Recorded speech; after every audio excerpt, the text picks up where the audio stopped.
In this video, I'm gonna talk about Tokyo Xtreme Racer. I've been waiting for this, and I didn't even know I was waiting for it. By the time I learned that this existed, it was just about to do its full release, and I was anticipating the moment with all the jitters of a puppy dog before the season's first snowfall. This is it.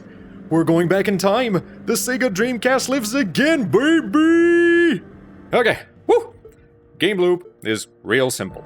Come up behind somebody, flash your high beams, 3, 2, 1, go! You win by leaving the other guy behind. That's it.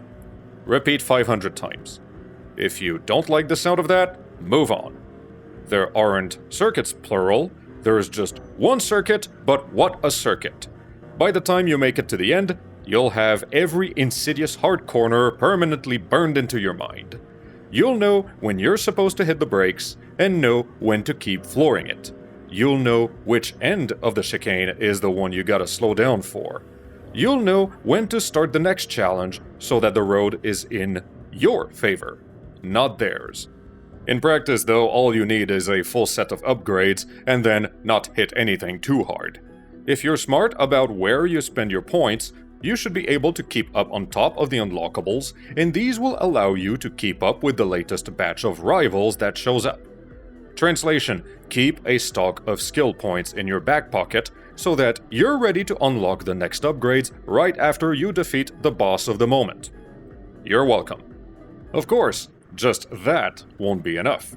Eventually, you'll make it over to another car with more potential.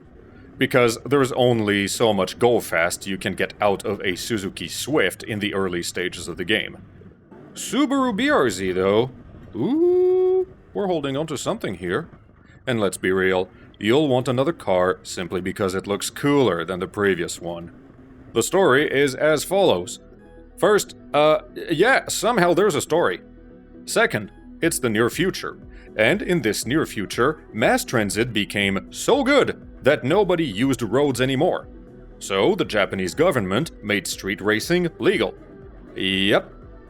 Tacked on to that focus point is the storyline of every previous game in the franchise.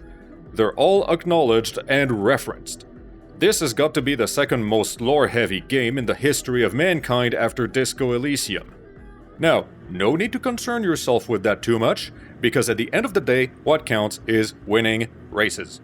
You get out there, you challenge people until your tires are bald, you get back to the garage, and you do it again. If you played the previous titles, you have an edge, because you know the shape of the expressways. Coming back to the garage resets your tires, refills your nitro, and reshuffles the opponents, so you got a fresh helping to feast upon. If you get stuck and you can't progress, you can challenge people you've already beaten to milk a trickle of money and upgrade points out of them. If you're really stuck, and I mean you somehow fell solo that you can't even win a race against any of the regular opponents, then you can just challenge the traffic itself. They'll give you pennies on the dollar, but hey, cash is cash, and if you need cash that bad, then you gotta do what you gotta do. In all honesty though, I can't imagine any scenario in which you have to challenge the traffic out of necessity. I pray that the only reason you do it is because racing against a pickup truck is funny. The first run-through can be expected to take between 40 and 45 hours, after which you unlock a new Game Plus, and the next runs are a lot faster. There's not much point to the New Game Plus, aside from seeing what it feels like to totally destroy the level 1 opponents in your latest and greatest race car. It's actually more profitable to milk a late-game opponent over and over if what you're looking for is money. Well, that said, New Game Plus resets your skill tree and refunds all of your skill points, so you can spend them in another way if you feel like it. It's hard to come up with anything clever to say about this game because it's just so simple at the core. There aren't any pickups or weapons like in Mario Kart. There isn't any anti-gravity bullshit to deal with. There's no drift boosting or trick shots.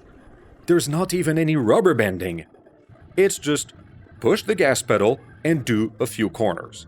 And when you unlock the rest of the freeway, then it becomes push the gas pedal and dodge the traffic until your opponent doesn't. It's actually kind of curious how often the opponent decides to have unsolicited anal sex with a random passing car that obviously wanted nothing to do with this. But hey, a win is a win, and I'm starting to think that there's some sort of hidden pressure mechanic inside the game. The longer you race somebody, the more likely he'll make a mistake. I don't have any proof, but it feels like it sometimes. That's all I'm saying. Okay, right. Who's this game for? It's not showing up, saying it's brand new and radical or anything like that. It's being marketed like the grandiose return of a beloved memory. Hello, remember me from 25 years ago? I was a launch title on a cute gaming console, sold for $199, and then I spent a while doing my little thing while everybody else jerked off to Forza and Gran Turismo. Would you like to play me again? I'm still the good old chap you've always known, but I updated my wardrobe, and I'm ready to get on the forefront of the stage again. The time feels right, and I'm confident that people are ready to appreciate my style. One that is mine, and that I am proud of. Yeah, that feels about right.